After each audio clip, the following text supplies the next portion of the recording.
Welcome. Come on in. We'll have a quick little chat. Sorry, we're 8 minutes late. Now 9 minutes late. We usually start at 3 o'clock every day. The FiveStack. We count down the 5 biggest stories of the day. But Why are we late? told my friend, we're late. I told my friend Zev Shalev, one of, if not the best investigative reporters on the planet. Can we start in a minute? Because I have to have a squirt. Now, the reason why I said that is because we were talking about Alberta, and this is how all the people out west talk. How's it going? How's she going? Everything's referred to the feminine, and when they say they have to go to the bathroom or pee, it's gotta have a squirt. Like it's a big thing out there. And when I said it, you weren't really sure what I was talking about. So, just hoping some people in the chat co-sign that squirt is also a euphemism for urinating, and that's why we're related to pee. Yeah. Love starting the show in Had urination. to have a squirt. It's what I like to do. Yeah, that's a great topic. No, you don't. You hate potty humor. You hate all that stuff. You want to get to the meat of the order. I want to get to the news. Yeah, and there's a lot of it. There's tons. Welcome to the FiveStack, my friends. 5 of the biggest stories of the day. Hi, Nick. Hi, everyone, for stopping in to spend some time with us this afternoon. We'll go through the 5 most important stories democracy lovers on both sides of the border need to be aware of. You're not getting that information from mainstream media. You're not getting that information because mainstream media is afraid to talk about the things we're going to talk about today. And we've got a kind of an interesting lineup.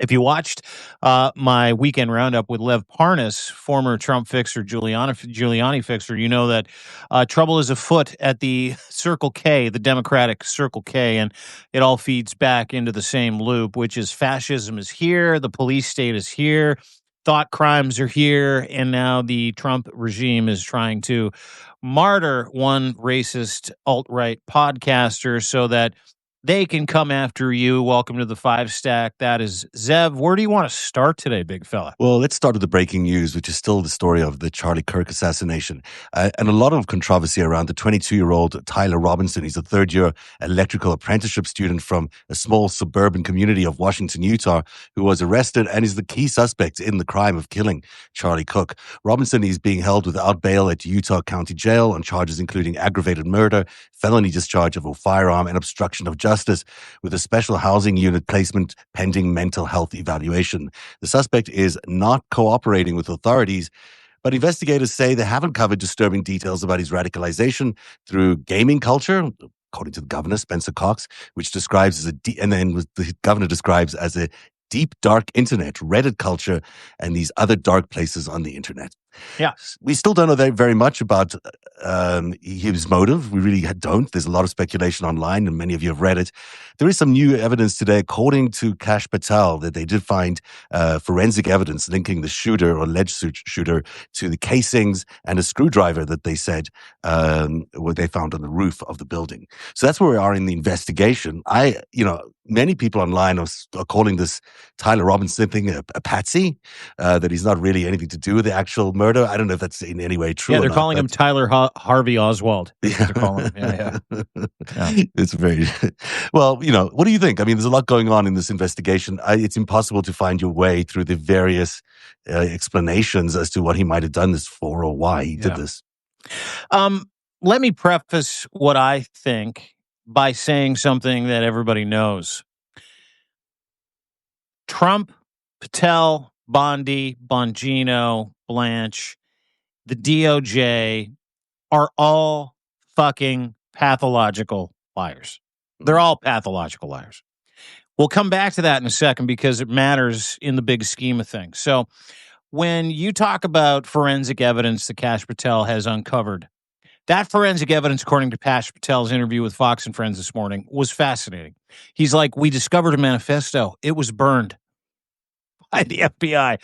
So we're going through it. But forensically, we know why he did it. Then you've got Governor Cox of Utah going, hey, this kid was radicalized gaming on Discord. And he's like got some really crazy far-right views, which they're trying to frame as far-left views. And let's leave left and right out of it for a second. We'll come back because the left is being targeted, centrists are being targeted, anti-Trumpers are being targeted. And that's really the goal, is to paint everybody that doesn't like Donald Trump as the left, or the reason why Charlie Kirk is being killed, the reason why Charlie Kirk is being martyred, and the reason why Charlie Kirk is being monetized, to be totally fucking honest with you.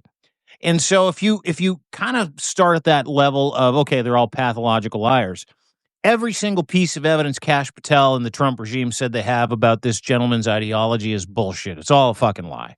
And, I have seen the argument trying to frame the left through the murder of Charlie Kirk morph over the past 5 days. It's been 124 hours since the gentleman was shot, 126 hours since Charlie Kirk was shot and killed.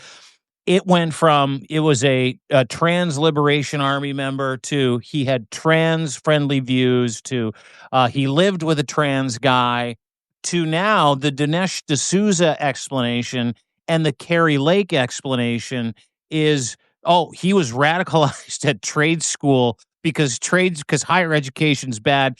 Don't send your kids to college because that's what happens. They'll end up shooting guys like Charlie fucking Kirk. So the morphing of the fucking narrative is one thing. But generally speaking, if you have any kind of, ability to think critically, you understand just the facts today. And the facts are that an online radicalized Groyper, ultra MAGA, is said to have killed Charlie Kirk because he hated Charlie Kirk. If you understand anything about the Groyper community and Nick Fuentes, and by the way, I've got a piece going up about how many times Nick Fuentes has called his Groyper army and the America First absolute fucking Groyper lunatics to attack, to take guns to hang, to destroy Charlie Kirk. And this gentleman that ended up allegedly killing Charlie Kirk, now not working with investigators, but investigators specifically through the lens and the funnel of what the FBI, the Kash Patel FBI, is telling you. Investigators are now working with his trans friends to get all the information about why, including a trans roommate, to get all the information about why this gentleman killed Charlie Kirk. The rugging is on. It's here. Yeah. We don't know anything. Like, we know nothing about the motivation behind the killing of Charlie Kirk other than the narratives that are being sent to you. And the narratives that are being sent to you, fed to you algorithmically, are hyper custom because they've got data points on you and me and everybody else, 5,000 to 6,000 data points, where they'll go, we can change this guy's mind, or we can tell this person that the guy that killed Charlie Kirk was a trans liberation army guy or a leftist or an anti-Trumper, and we got to take out all the Trumpers. And then if you watched today, J.D. Vance, the fucking vice president of the United States, along with Pee Wee German, Stephen Miller, the most fucking hated incel extremist on the Nazi on the fucking planet. If you watch their fucking, their opening salvo, they framed the left for the murder of Charlie Kirk and are still online doing it. This is the fucking vice president of the United States. This is what they're going to do. Yes. They're going to stay on this track for as long as they can. They are determined to make this a left-leaning liberal, even if it turns out to be a card-carrying member of the Groypers, as you point out. Look, it's amazing to me how little information they're going on. They don't have many of the surveillance footage that you'd normally expect. They haven't tracked down all these other angles, which are so important. Why is it only just this one guy? There's allegations about this other guy carrying a handgun. There's people taking down cameras on location. There's all these weird hand signals. There's all these, they admittedly conspiratorial kind of ideas. But why are they not investigating those or responding to those?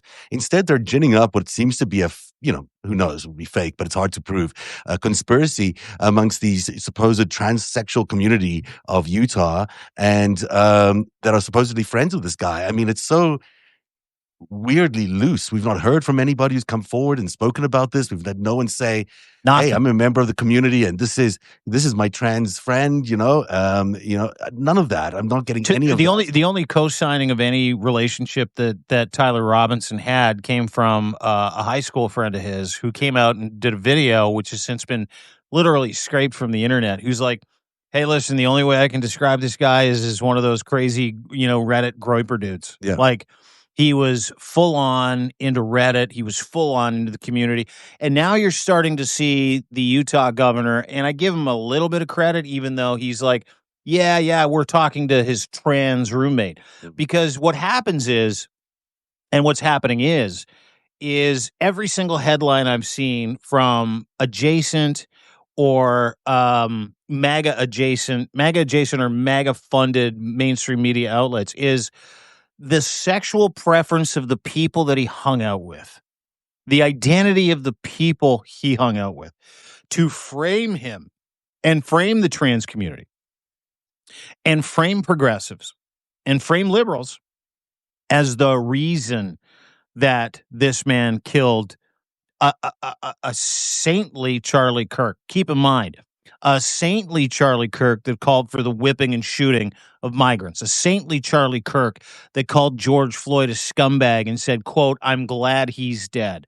A saintly Charlie Kirk who said black women lack processing power enough to be successful on their own.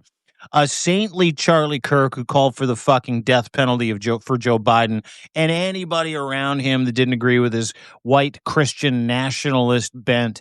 So when you consider all of those things, I think everybody in America that's not in on the grift, not in on trying to whitewash or sanewash Charlie Kirk's racist, violent, Christian nationalist rhetoric, which happened for 13 fucking years, including him saying, and I'm paraphrasing, not quoting, a few gun deaths, it's worth it for the Second Amendment, which ended up taking his life. I mean, you can't write a more poignant op.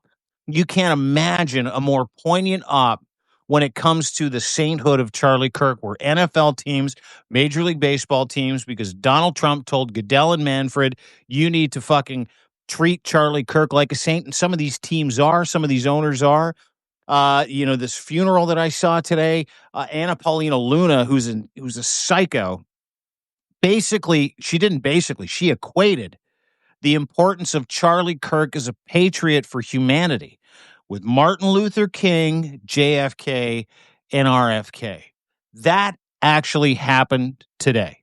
I think that there's a lot to be said for the operation piece of this. I mean, clearly this is an op, which means, and we'll get to the funeral in a bit, but the op piece of it is, this can't be real. I mean, the odds of their perfect scenario showing up in the way that they say it's showing up is kind of minuscule. I mean, the chances are that this is a real trans shooter from a trans liberation army or connected to some terrorist cell that is trans are so tiny that it's so perfect to their script that it just looks ridiculous on the surface of it that it would be anything like that.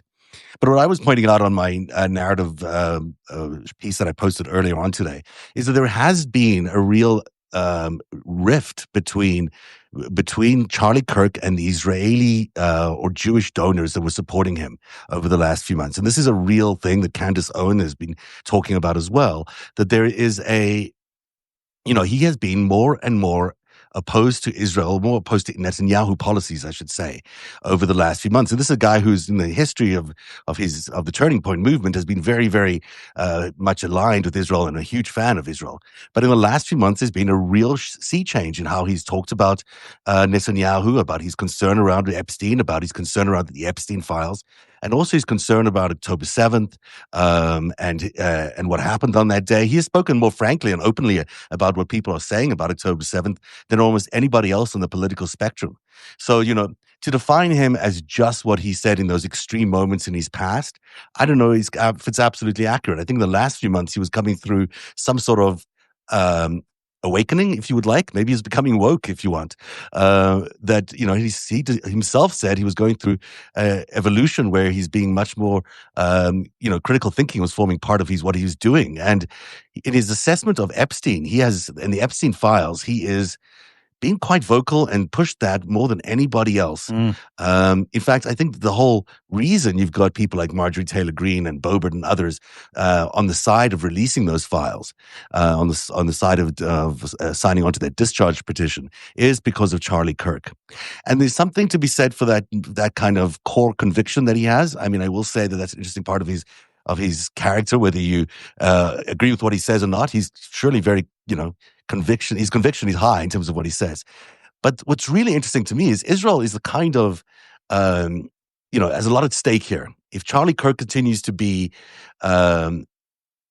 if he was succeeding in amplifying the Epstein file story, if he had succeeded in making an even bigger story, then it could have challenged a lot of what Israel has tried to do over the last few decades in America and their control over, it seems, various aspects of our political life here.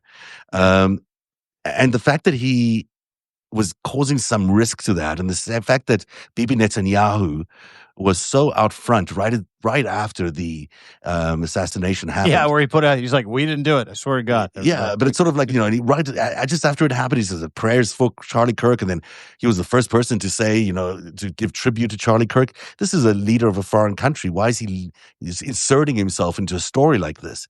And the only answer to that is that he must be trying to navigate the perception of what Charlie Kirk was, because Charlie Kirk was an opponent to Bibi Netanyahu, but he's being presented as a real ally and hero of Israel, and it's his opposition to Bibi Netanyahu, which made me think, well, that's interesting. The same backers that are backing the fight to get rid of Thomas Massie, who's the representative pushing the release of the Epstein files, the same people who are fighting that, who have funding that pact in order to get rid of Massie, are the same people who funded Charlie Kirk's Turning Point movement at the beginning. And in the last few months, they've been threatening and have been taking away their support for him.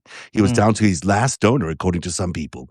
So there's a lot going on behind the scenes that makes it look like he had really gotten upset with the Trump administration, that he had disagreed on the Epstein story so fundamentally that he was continuing to pursue that, and that I think you can't not look at that as a factor in his assassination.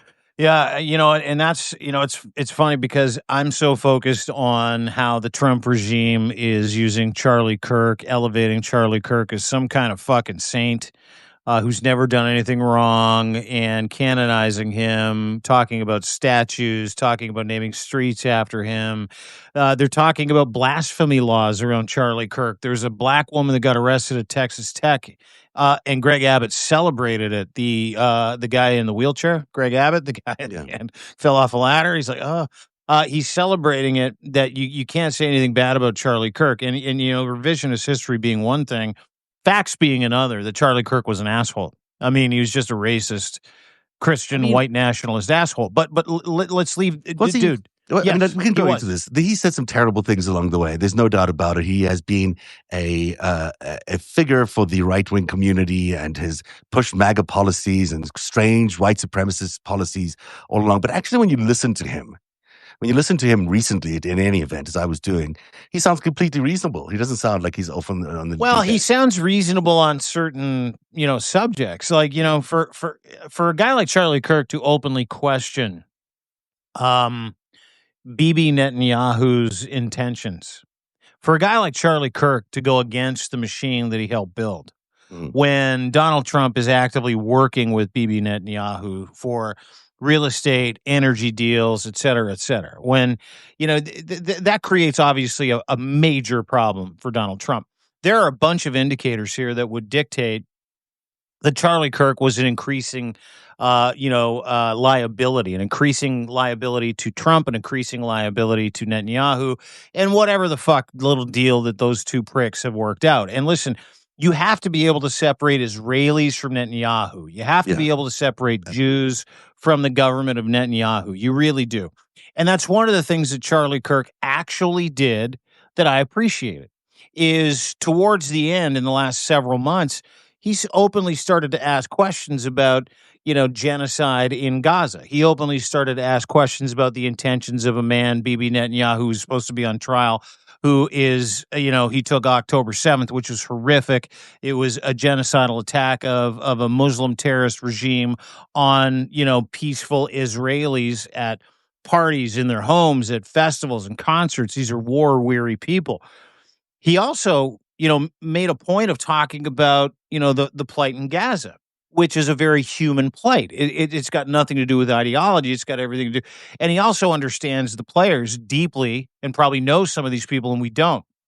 So, when we talk about that theory or conspiracy theory, what you have to remember is that that 60 Minutes interview with the Mossad agent about 3-4 months ago, where a Mossad agent that was being interviewed said, "You only live in our reality. We do whatever the fuck we want," effectively. Now, that was an IDF agent that was cornered and had fealty to Netanyahu. So, 80% of Israelis do not want the end of the Netanyahu regime. Kind of like 80%. 70 to 80% of Americans want the end of the Trump regime in America because they're giving every Israeli and every American a fucking terrible name. The confidence in leadership or the positivity rating about both those countries is in the toilet because of those two men who are both dictatorial fascists. I watched an interview with Mandy Patinkin, Princess Bride, Amigo Montoya. You remember him? Guy with the 6 fingers? Yeah. Awesome. And he awesome was actor. screaming, begging, Jewish man, begging, saying, "What we're doing to people is what was done to us. When will you fucking wake up?" Mhm. Charlie Kirk echoed those sentiments towards the end of his life. So stopping short of saying, "Hey, we need to introduce this as a possible reason," and stopping short of a lack of any evidence, any motivation, any ideological tie when it comes to the shooter. And the only piece of evidence that Kash Patel said that they actually have, he said this today, "We found a towel with the shooter's DNA on it, but they've not produced a gun. They have not produced a motive. They have not produced a reason. They have not produced a Discord slide. And if they do, I can tell you that within like a 1%, margin of error. And I can tell you this, it'll probably be a fucking work. It'll probably be made up. And so that leaves all of us to continually wonder, which that ambiguity plays in the favor of the Trump regime when people like us are going, who the fuck do we blame for killing Charlie Kirk?" Because everybody only wants to know the motivation and the ideology of this young man, which is why you see Trump-aligned state regime media and Netanyahu-aligned state regime media and Russian-aligned state regime media saying, guy was a leftist. Yeah. Guy loved trannies. Which is, is so predictable that it can't almost be true. So you've got a situation. The thing about the gun, by the way. So this guy was on the roof. He shot Charlie Kirk, and then within 45 seconds was off the roof. But he managed to take his weapon and disassemble it, obviously, because they disassembled it, put it in a bag. Then he climbs off the roof, then runs into the forest or wherever it was, the treed area next to it, and he supposedly takes the gun out of his assembles bag, it, and leaves it there on the ground wrapped in a with towel. all of his ammo. With all of his ammo that he had inscribed, that he had etched those crazy, which was now been distracted by the Guardian, now been distracted by the Wall Street Journal, that he had etched all these anti-trans, pro-leftist things onto these bullets. I don't know. I don't know many killers that do things like, and you can take issue with the timeline. You can take issue with him reassembling, disassembling this bag. Malcolm Nance does a great job. But what you can really take issue with is the fact that he assembled this and left all the evidence underneath the towel in the forest not far from where he committed the crime. Yes. Please find this evidence so you can then frame me for this thing. I mean, it seems so clear that that's the case. And now he's not cooperating, which of course can drag us out.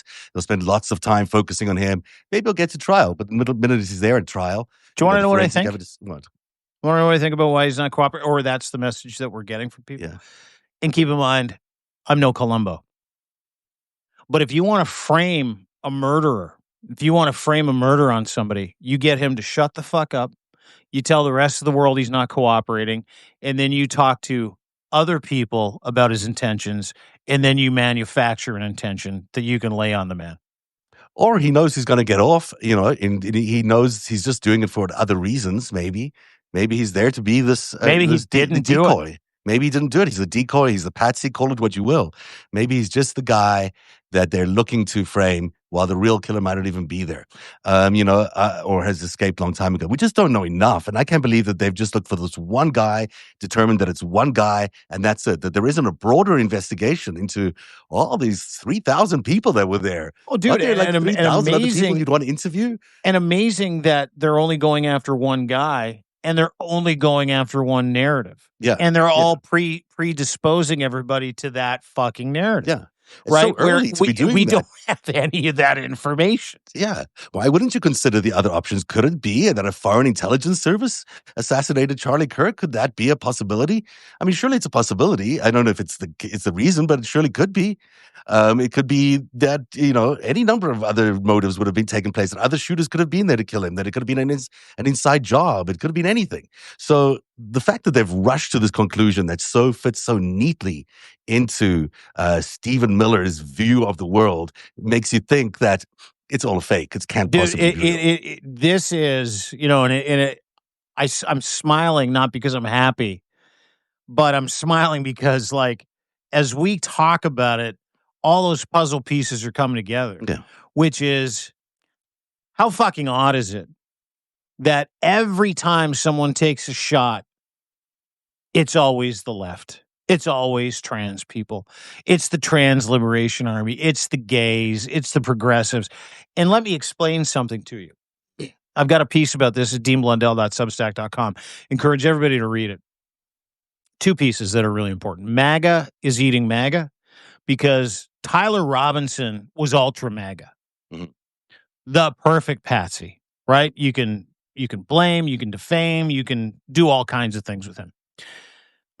But the interesting piece that I want everybody to read is the playbook of how to frame the left for everything the right foments. And if you know anything about Donald Trump, if you know anything about the Trump regime, projection is one of the most important strategies.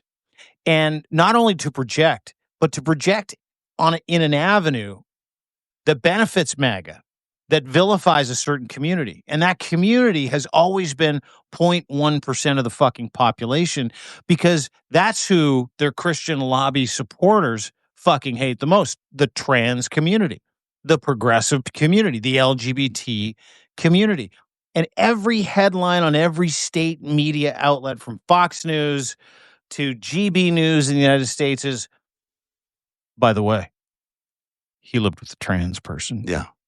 Whatever that By the way, yeah, he had a very different ideology than his parents, and his parents are Trumpers, massive fucking MAGA Trumpers. By the way, just in case you didn't know this, the gentleman who shot Charlie Kirk, he had roommates. One of them might have been transitioning to, the sexual preference of your roommates is somehow playing into the intention of the individual. Yeah, he's involved in a terrorist cell, a trans terror cell. We've never had trans terror cells. Suddenly this thing is a thing. It's like it's such nonsense. Oh, by the way, and here's the thing, and GWB in the chat, thank you, GWB. Really appreciate you being here. They've also framed, and this makes me laugh, actually. They framed him as someone who was empathetic to the trans/furry community. Yeah. Furries. And if you know anything about furries, one of the main fucking cudgels that GOP used in the previous inception of the Trump regime was about how they were trying to protect children from being forced into identifying as cats and taking a dump in a kitty litter box. There's legislation about this, I think it's somewhere. Hey, listen, this is, it's gotten beyond sort of normalcy. Reality? Yeah, like we're sort of living in a simulation right now. It doesn't even feel like it's real. There is an interesting side note. I haven't run with this yet, but I should mention it here, that, Candace Owens and Charlie Kirk came from the same school of conservative MAGAism. It was from the Jewish-funded or the Israeli-funded, what's the name of the foundation? David Horowitz Foundation. And they obviously are funders of a lot of these MAGA characters, but they're also funders of Donald Trump. And it's interesting that the other person that sort of came up from the ranks at the same time as Candace and Charlie was Stephen Miller. So you've got these three guys that were groomed to be the next generation of MAGA leaders. And in the last few months, Charlie Kirk has been turning away, has been calling out truths about Israel and about Bibi Netanyahu that has certainly not made Stephen Miller happy. And Candace Owens is echoing some of those things that Charlie has been talking about. And so you've got this rift happening inside that organization. And you can see it being played out every But do you single believe day. a fucking word that Candace Owens says? I do believe some things that she says. I know she's gone pretty bizarre on some occasions, but I've watched her show a couple of times. It's not irrational. In some ways, the whole Brigitte thing is ridiculous. Like, or she said Brigitte Macron was a man. Yeah, it's ridiculous. It's Being a sued ridiculous by the line French of government. spend your time doing something else. Anyhow, there's better stories to cover. Like, what's the story there? But I do know that she was, like Charlie Kirk, part of this, identified as left, told us the other day, identified at a young age as potential future superstars in the MAGA universe and groomed from a young age to be that. And that over time, as Charlie found out, there's another side to this story. There are truths that they were not told and that he refused to in his case. And I give him credit for this. I give him credit for not giving in. He actually knew his life was in danger. I think he knew his life was in danger and he was going to still, because of his faith, give people the truth. And I think that's same faith that told that mandated him to encourage conversations about how black women lack brain power. You've got to look at Charlie Kirk's timeline as in an evolution. I don't. I look at everything that dickhead has said, and I mean that from the bottom of my heart, to hurt Americans, to hurt migrants, to hurt people of color, to hurt the trans community, to hurt the gay community. And you know what? You can talk about how this gentleman and how important he was, or maybe he had an evolutionary, moment in his life where he decided that, he was going to look at what Israel was doing, or he came into some information that really bothered him when it came to Netanyahu. And you can give him credit for that. But, much like the conversation about don't speak ill of the dead is a real big part of this. If that dead person, encouraged violence against people of color, incurred violence against academics, incurred violence against political violence against people, encouraged people to take a couple of lives because the Second Amendment's worth it at the end of the day. That always has to be part of the conversation, and nothing, I mean fucking nothing, that Charlie Kirk has decided to advocate after the fact erases any of that. And for us to feed into that narrative is just part of the MAGA playbook. I don't think it's feeding into that narrative. I think it's important for us to admire what he did at the end there in terms of calling the Epstein files and that took a lot of courage, regardless of what you think. He took a lot of courage to tackle his let me ask donors you a question. And to put his life on the line in order to do this, and to turn away from Donald Trump and to turn away from Bibi Netanyahu and demand that the Epstein files be released. And but let me ask you a today we should honor that part of what he was talking about, and actually we can include it in the conversation. Epstein files. We can include it in the conversation. People do evolve, Dean. People evolve. Look at Lev Parnas, who went from being a guy that I used to, investigate as an investigative journalist.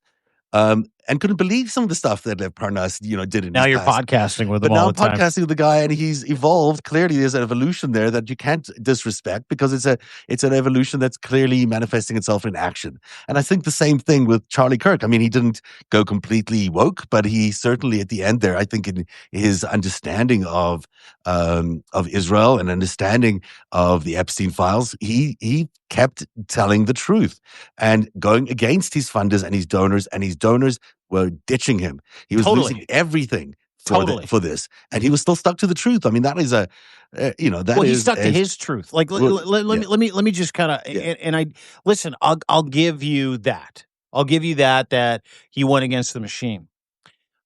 But why do certain people go against the machine? Why did Charlie Kirk go against the machine when it came to Epstein, when it came to Israel, when it came to Netanyahu? And let he me opened his mind to critical thinking, is what he said. Did he?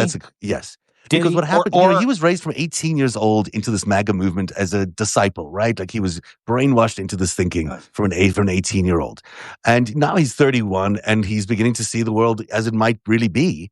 And I think he, by his own admission, started thinking critically about Israel and about what Israel was doing. But not black people, not women. He actually was not as, I don't want to speak too broadly about it because I haven't listened to enough of his episodes other than the Israeli ones. But I think there's a lot there. Like I've seen his interactions with gay people that have been very, very inclusive. Actually, not actually anti-LGBTQ at all.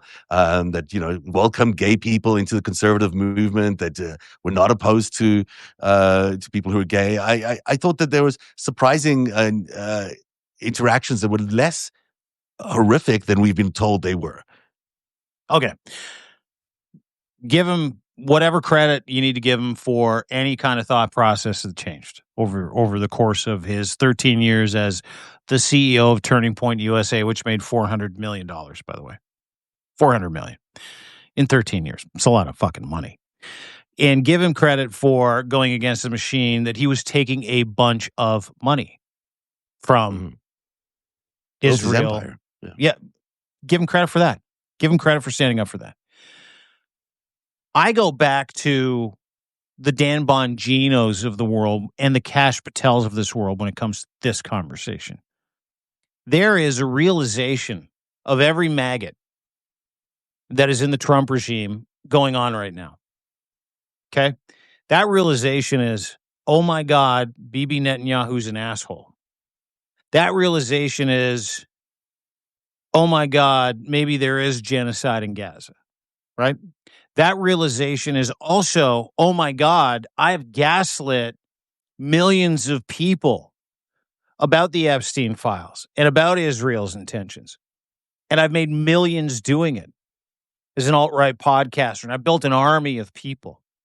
And so I would introduce that into that, new woke thought process that Charlie Kirk had when it came to Netanyahu, when it came to Israel, when it came to Epstein.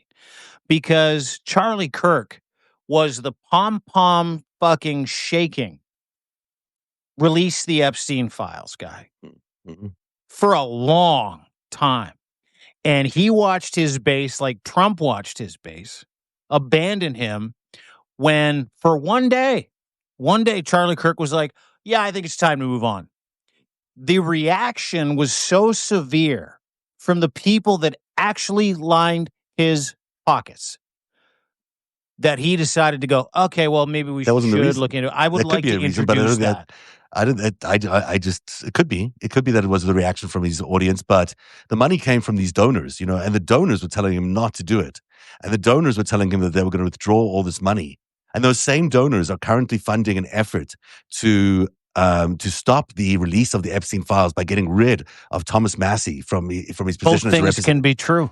Both things can be true, but it sure is interesting that they're aligned, and that they're also aligned with Donald Trump. That all those things, that those same funders, the Adelsons of the world, the Paul Singers of the world, the John Paulsons of the world, they all are supporters of Donald Trump. They're supporters of the efforts to dispose of Thomas Massie, to change his, to not getting reelected, and they're also supporters of Turning Point up until Charlie Kirk started talking about Israel in a different way when they withdrew their support. And that is undeniable and just truthful, and that is a fact. That Venn diagram there, or that diagram is showing that those donors, the donor network is a lot of evidence, real hardcore factual evidence that there is an attempt to suppress these Epstein files that is very, very broad. And that because of Charlie Kirk's opining on this topic, we have got it to the point today where there's 217 votes for this discharge petition. Maybe there'll be 218 coming soon. If we can get there, it could be because of Charlie Kirk.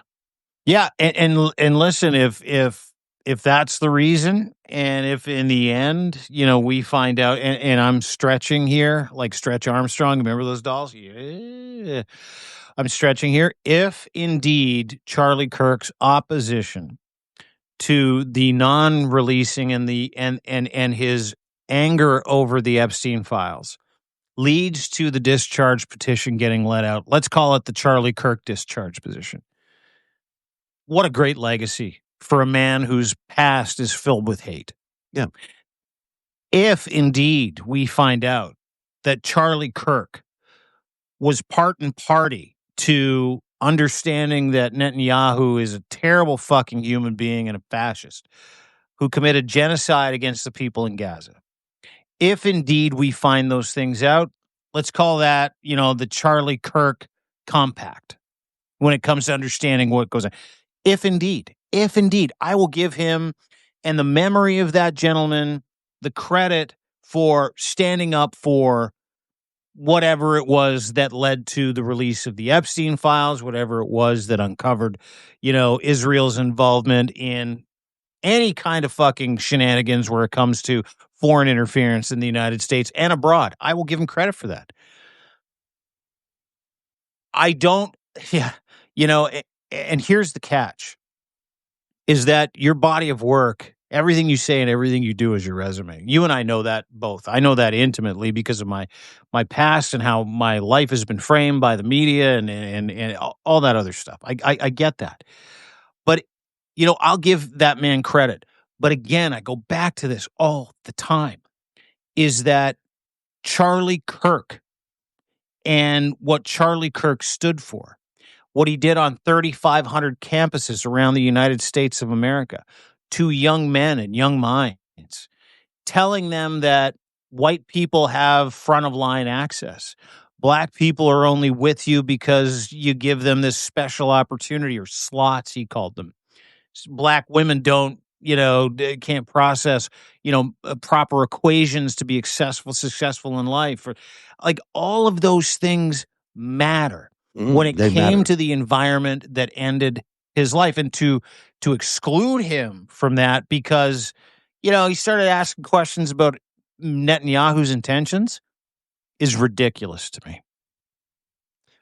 I'm not saying excuse that. I don't think you can excuse any of those things that he said earlier on. And I don't think you can excuse any of the media in corroborating these narratives that are distasteful and appalling and supporting MAGA as a real hateful, regime. Racist. I mean, they're disgusting. There's no way of looking at this regime as anything else.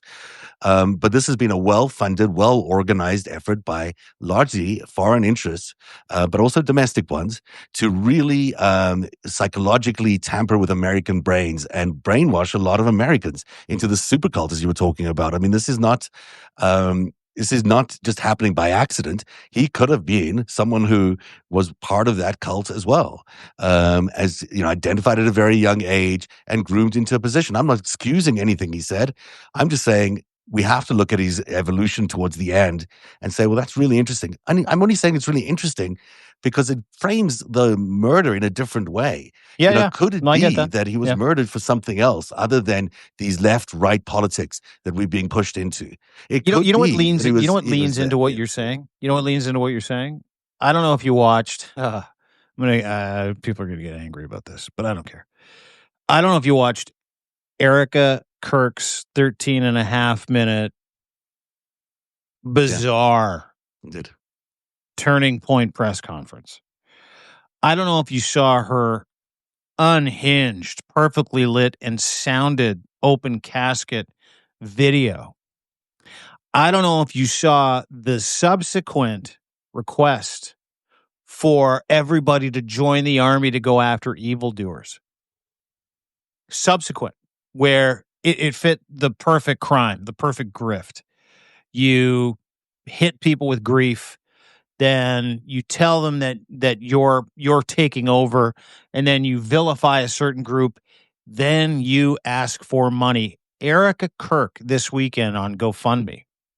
Keep in mind, the Kirk family has generated $400 million out of Turning Point USA.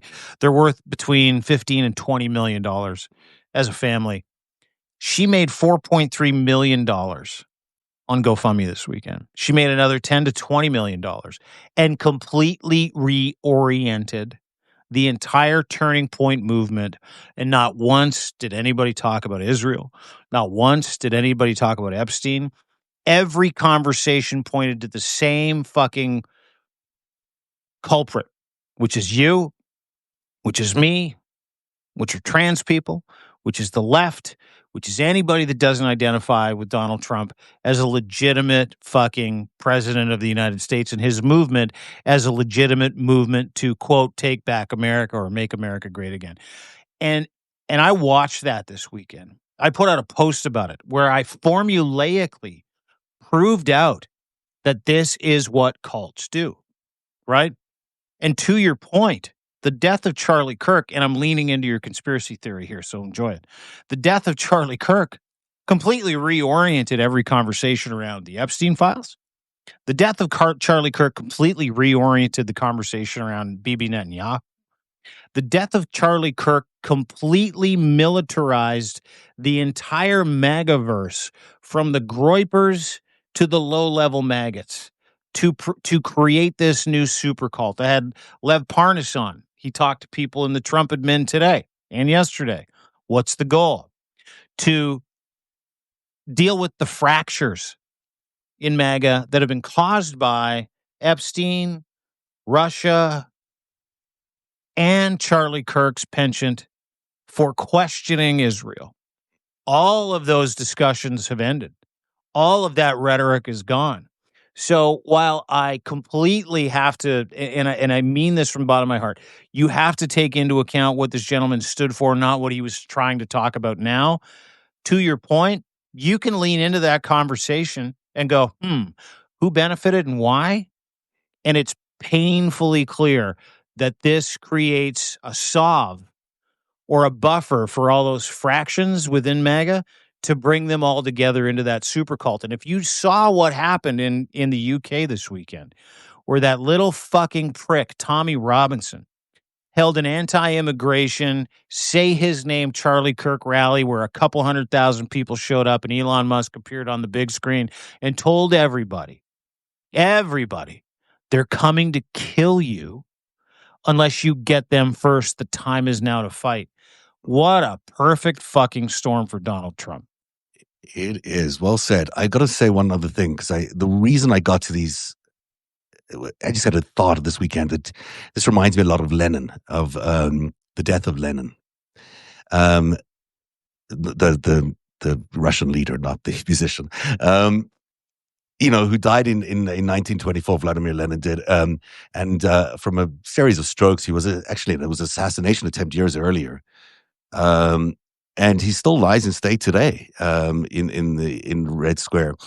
And it's interesting that Lenin's demise, even though it was, horrific and he certainly was martyred by the Russians, led to exactly what you're talking about: Stalin consolidating power and moving everyone to the right. And I know it sounds ludicrous to think of Charlie Kirk and Vladimir Lenin in the same breath, but there is something to be said there about the way these movements, about the way revolutions idolize and canonize their leaders and turn them into martyrs.